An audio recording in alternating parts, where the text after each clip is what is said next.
उपस्थित असणारे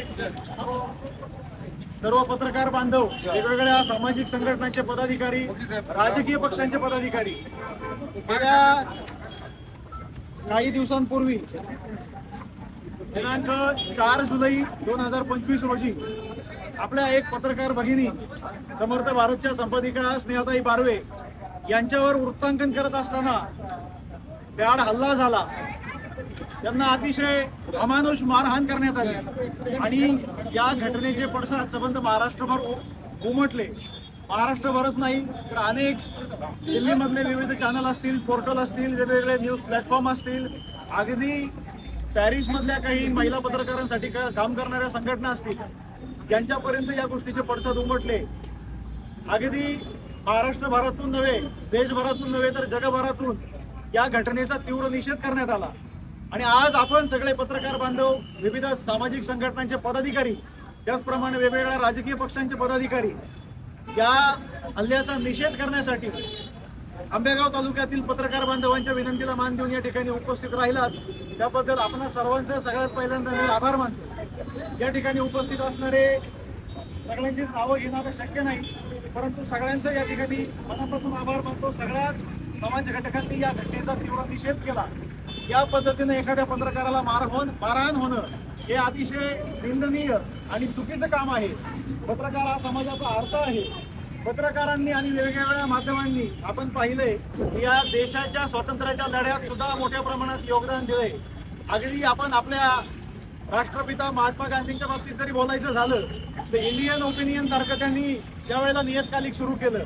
डॉक्टर बाबासाहेब आंबेडकर असतील महामानव, त्यांनी बहिष्कृत भारत असेल, प्रबुद्ध भारत असेल यासारखी वृत्तपत्र सुरू करून त्या माध्यमातून समाजाला आरसा दाखवण्याचं काम केलं.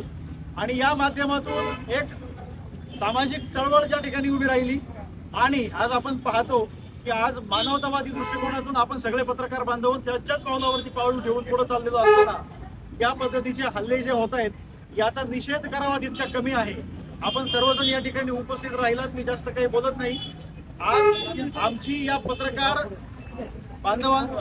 भगिनीवरती जो हल्ला झाला याच्या संदर्भात ज्या 2-3 मागण्या आहेत त्या मागण्या करण्यासाठी आपण या ठिकाणी जमलेलो आहोत. सगळ्यात पहिल्यांदा आपण या घटनेचा तीव्र निषेध करतोय.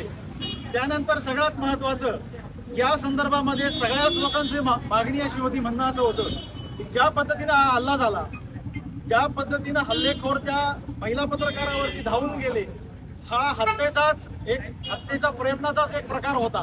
त्यामुळे सगळ्यात पहिल्यांदा हल्लेखोरांवरती हत्येचा प्रयत्न, अटेम्प्ट टू मर्डर या सेक्शन खाली 307 खाली सुनं आणि आताच मला वाटतं 118(2) याच्याप्रमाणे गुन्हा दाखल झाला पाहिजे.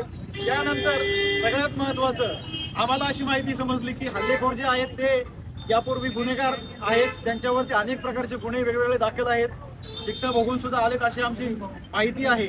आणि त्यांची प्रचंड मोठ्या प्रमाणामध्ये या शहरामध्ये दहशत आहे. संघटित होऊन त्यांनी या पद्धतीचा हल्ला केलाय, म्हणून त्यांच्यावरती मकोका अंतर्गत कारवाई झाली पाहिजे. पत्रकारावरती वार्तांकन करत असताना जो हल्ला झालाय त्यामुळे त्यांच्यावरती पत्रकार संरक्षण कायद्याच्या अंतर्गत गुन्हा दाखल झाला पाहिजे. आणि सगळ्यात महत्वाचं पत्रकार स्नेहा बारवे यांच्यावरती हा 3रा हल्ला आहे. यांच्यावरती वारंवार हल्ले करणारे हल्लेखोर कोण आहेत, माझी सगळ्या माध्यमांना विनंती आहे की यांची पार्श्वभूमी सगळ्यात पहिल्यांदा तपासावी. हे कुठंतरी एकाच गटाचं रिप्रेझेंट करतात. त्यामुळं पत्रकार स्नेहा बारवे यांना आणि यांच्या कुटुंबियांना यांच्या जीवितास धोका आहे, म्हणून यांना पोलीस संरक्षण सुद्धा मिळावं अशा एक निवडक काही मागण्या करण्यासाठी आम्ही या ठिकाणी जमलेलो आहोत. या ठिकाणी उपस्थित राहिलेल्या सगळ्याच पत्रकार बांधवांचं, सगळ्या सामाजिक संस्थांच्या पदाधिकाऱ्यांचं आणि त्याचप्रमाणे वेगवेगळ्या राजकीय पक्षांच्या पदाधिकाऱ्यांचं परत एकदा आभार मानतो. आपण या ठिकाणी मोठ्या संख्येने या निषेध मोर्चाला पाठिंबा देण्यासाठी आलात.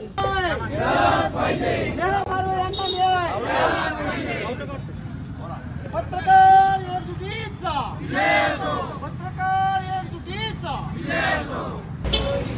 निषेध असो निषेध असो निषेध असो निषेध असो पत्रकार एकजुटीचा विजय असो विजय असो.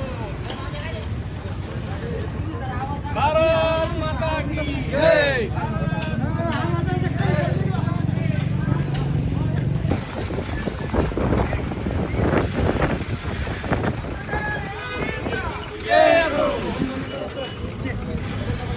स्नेहल बारवे यांच्यावर झालेल्या हल्ल्याचा स्नेहल बारवेवर झालेल्या हल्ल्याचा पत्रकार एकजुटीचा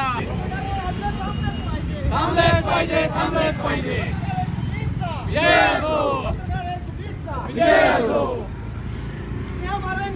मिळालंच पाहिजे मिळालंच पाहिजे मिळालंच पाहिजे थांबलेच पाहिजे मिळालंच पाहिजे मिळालंच पाहिजे मिळालंच पाहिजे मिळालं पाहिजे. पत्रकार संघटनेचा विजय असो पत्रकार एकजुटीचा विजय असो. राजकारण, समाजकारण, शेती उद्योग, गुन्हेगारी यातील नवनवीन घडामोडींसाठी आजच हिंदवी न्यूजला सबस्क्राईब करा आणि बेल आयकॉनवर क्लिक करायला विसरू नका. महाराष्ट्रातील एकमेव निपक्षपाती चॅनल म्हणजे हिंदवी न्यूज, सर्वसामान्यांच्या न्याय हक्कासाठी.